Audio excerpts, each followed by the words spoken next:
Through the blue and frosty heavens, Christmas stars were shining bright. Glistening lamps throughout the city almost matched their gleaming light. While the winter snow was lying, and the winter winds were sighing. Long ago, one Christmas night, while, from every tower and steeple, pealing bells were sounding clear. Never with such tones of gladness, save when Christmas time is near. Many a one that night was merry, who had toiled through all the year. That night saw old wrongs forgiven, friends, long parted, reconciled, voices all unused to laughter, mournful eyes that rarely smiled, trembling hearts that feared the morrow, from their anxious thoughts beguiled. Rich and poor felt love and blessing from the gracious season fall. Joy and plenty in the cottage, peace and feasting in the hall, and the voices of the children ringing clear above it all. Yet one house was dim and darkened, gloom and sickness and despair, dwelling in the gilded chambers, creeping up the marble stair. Even stilled the voice of mourning, for a child lay dying there. Silken curtains fell around him, velvet carpets hushed the tread. Many costly toys were lying, all unheeded, by his bed. And his tangled golden ringlets were on downy pillows spread. The skill of all that mighty city to save one little life was vain. One little thread from being broken, one fatal word from being spoken. Nay, his very mother's pain, and the mighty love within her, could not give him health again. So she knelt there still beside him, she alone with strength to smile, promising that he should suffer no more in a little while, murmuring tender song and story, weary hours to beguile. Suddenly an unseen presence checked those constant moaning cries, stilled the little heart's quick fluttering, raised those blue and wondering eyes, fixed on some mysterious vision, with a startled sweet surprise. For a radiant angel hovered, smiling, o'er the little bed. White his raiment, from his shoulders snowy dove-like pinions spread, and a star-like light was shining in a glory round his head. While, with tender love, the angel, leaning o'er the little nest, in his arms the sick child folding, laid him gently on his breast. Sobs and wailings told the mother that her darling was at rest.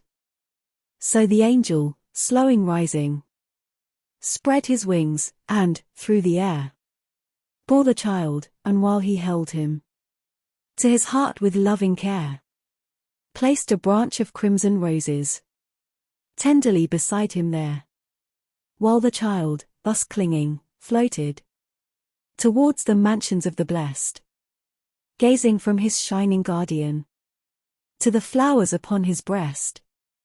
Thus the angel spake, still smiling on the little heavenly guest.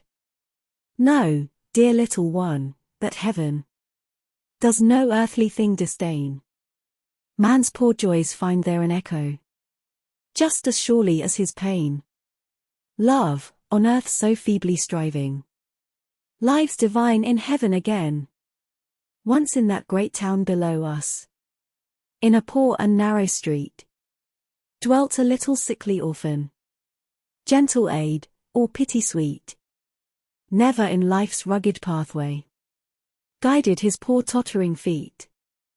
All the striving anxious forethought that should only come with age weighed upon his baby spirit, showed him soon life's sternest page. Grim want was his nurse, and sorrow was his only heritage. All too weak for childish pastimes, drearily the hours sped, on his hands so small and trembling, leaning his poor aching head.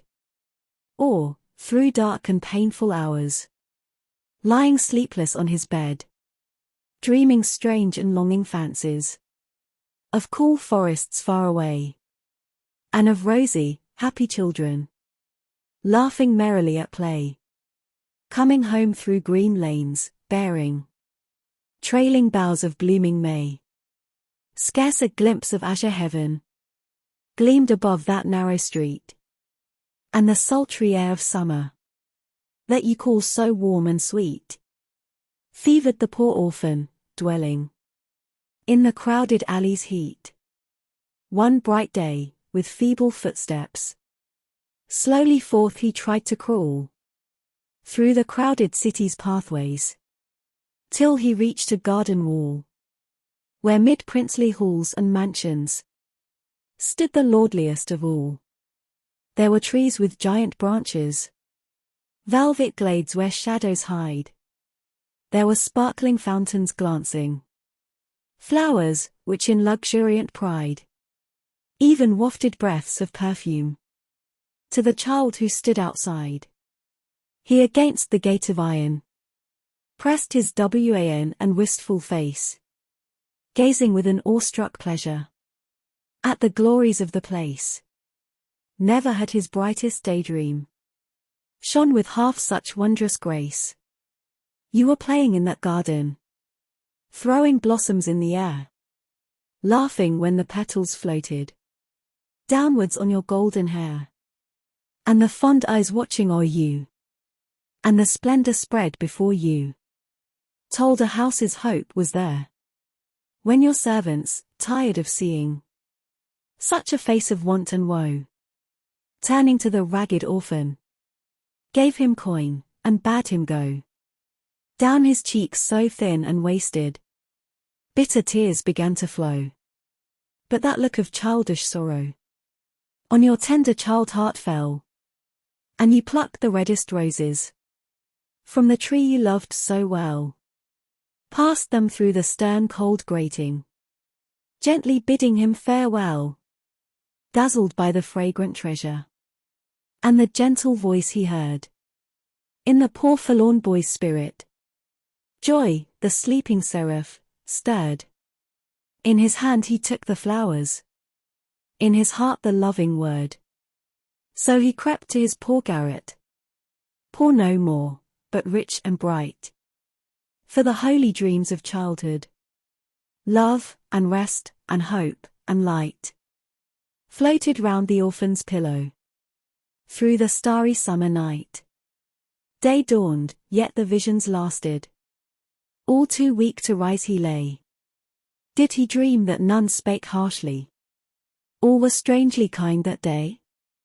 Surely then his treasured roses must have charmed all ills away. And he smiled, though they were fading. One by one their leaves were shed. Such bright things could never perish. They would bloom again, he said, when the next day's sun had risen. Child and flowers both were dead. No, dear little one, our Father will no gentle deed disdain. Love on the cold earth beginning, lives divine in heaven again, while the angel hearts that beat there still all tender thoughts retain. So the angel ceased, and gently o'er his little burthen leant, while the child gazed from the shining, loving eyes that o'er him bent, to the blooming roses by him, wondering what that mystery meant. Thus the radiant angel answered, and with tender meaning smiled. Ere your childlike, loving spirit sin and the hard world defiled, God has given me leave to seek you. I was once that little child. Asterisk, asterisk, asterisk.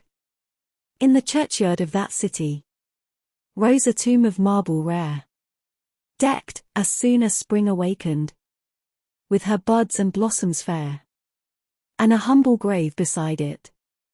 No one knew who rested there.